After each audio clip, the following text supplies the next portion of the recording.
Hello, welcome. Let's have a continuation on what we are doing on set. Here we'll be picking another aspect of that, which is rationalization of the denominators of a set. In some cases, we do that of the numerator, but in this episode and the subsequent ones, we will deal keenly with the denominator. Now, when they talk of rationalization, the word rational to be rational number, we are on the topic of irrational number. So to make the denominator to become rational is to remove the square root from the denominator. Rationalization of the denominator is to make sure you make it become rational. And rational is to remove the square root so that whatever is left become a rational number. So it is just the process of removing irrational numbers. In this case, the numbers under the set or under the square root or a set from the denominator of a fractional set. Now, there are two ways by which that can be done. We will pick the first aspect, which is any expression that is of the form a over the root of b. What do we want to do? We want to remove the square root that is on the b so that b will stand alone, or whatever is there will be there without the square root. That is to take away the set. Now, how do we do that?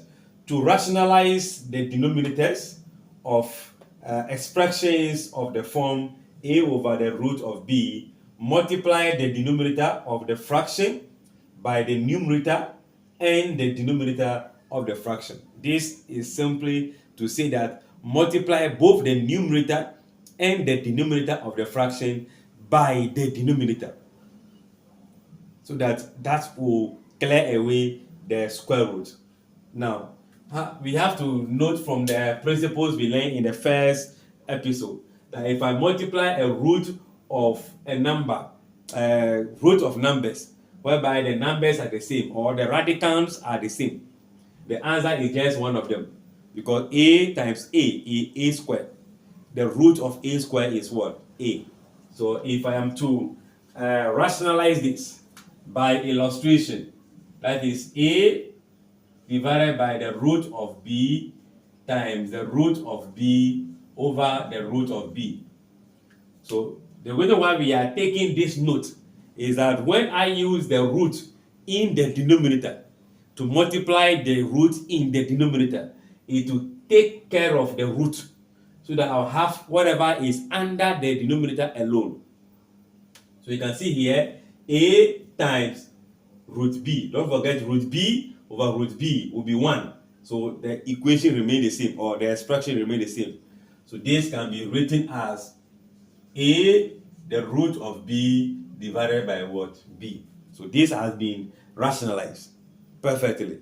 All right. Now, if you remember the episode we did on trigonometry, when we find some trig function of some of the properties, let's say special angles, we do have 1 over root 3 for tan, some of the angle for tan. So if I am to simplify, let's say I have 1 over the root of 3. If I have something like this, I am asked to simplify. What will I do? I don't want to have the denominator to be having the square root, making it a set, irrational. So I am going to have 1 over the root of 3 times the root of 3 divided by what? Root of 3. So that in the case of this, 1 times root 3 will give me root 3 divided by what? 3. So this becomes your answer, which you can leave this form, or there is something here called 1, which is the coefficient. So 1 on 3 times the root of what? 3. Very simple. Now, how about we are to simplify? Let's say have 6 divided by 5 root of what? 2. You have to simplify this. Remember, this is rational. The 5 is rational. The root of 2 is the irrational. So we can leave the 5 because it is already rational and pick only the irrational. You can also decide to use what the expression here is multiplying the top and down by the denominator, meaning I'll use 5 root 2 to multiply throughout. But we are to rationalize, removing the irrational expression. So I can just say that this will be times the root of 2 divided by what? The root of 2. So root 2 over root 2 will cancel. I'll be left with the 6 on 5 the root of 2. This will multiply, and that will be giving you 6 root 2. This is already here. It is this and this that will multiply to give you the 2. After multiplication, the square root goes, and the 2 will multiply the 5. So I can just say 5 times 2, whereby 2 can go here 3. So I will be having 3 root 2 divided by what? 5. You can see that all that we are trying to do is to try to remove the square root from the denominator, so that it will be there as rational without what? The value of what? The square root. All right, let's take another example. So let's look at the first one, which is 8 on root 3 divided by the root of 2. What do? We are to multiply the top by the root 2, then the down by what? The root of 2. Remember, when we are multiplying said, the numbers under the root multiply. So this is going to be 8 on its own, the root of 6 divided by 2. But 2 is a factor of 8, so going there 4 times. That means 4 on the root of what? 6. Very, very simple to do. Then if you come to B, remember it is the root of 3 plus root of 2 divided by what? Root of 3. So we are multiplying both the top and down by the denominator, which is the root 3.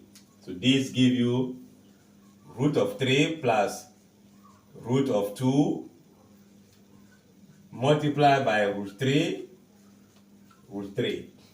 Now look at the numerator from the left. This one is having binomial term. So it means that each of the term will be multiplied by the root 3 outside. So that means that if root 3 multiply root 3, it gives you only 3. So that gives us 3 plus root 3 times root 2. They multiply to give us 6 divided by what? That will be 3 as well. So this becomes 3 root 3 times root 3 give us only 3. Now, sometimes the mistake we do is we can see 3 and 3, so we use this 3 to cancel. If you cancel, your result will be wrong, because this is binomial divided by this. So that simply means that the first number is divided by 3, or the second number is divided by 3. So I can cancel this to get my 1 plus 1 over 3. I did mention that there's a 1 here, then the root of 6. Sometimes we try to use this 3 to cancel this also. It will not work, because this is irrational, this word rational. Maybe my number is 2. Let's make it like this, so that this will look like they are all bigger numbers. So this is 1 plus what? 1 on 3 root 6. You can still leave it this form, but most of the time you need to simplify to the simplest term, and that will give you this. All right, let's try this. So we have 2 root 5 15 root 3 divided by the root of what? 5. Here I will multiply direct to buy some space. You can see that this is going to multiply this, the rational, the irrational. So root 5 times root 5, 5. 5 times 2, 10, minus root 5 times root 5, root 3, that's root 15. So the 15 will stay with the root of 15, divided by root 5 times root 5, that will give you 5. So simply put, I should be having 5 dividing 10 minus 15, the root of 15, divided what? By 4, by 5. So this will give you 2 minus, this will go here, 3, the root of what? 15. So that becomes your final answer if you are to simplify this one. So this is just the first aspect, where the denominator is made up of a singular irrational number. Singular. Maybe in the other example, which is 5 root 3, it is still singular because they are multiplying together. That's a single term. When it is in this form, we have what? A double term. This form, when it is in the denominator, that becomes the second aspect, where we find the conjugate pair that we talked about in the first episode. So come back to the same space as we take the second aspect of what? Rationalization. Don't forget to share, like the video, and subscribe if you have not subscribed to the channel.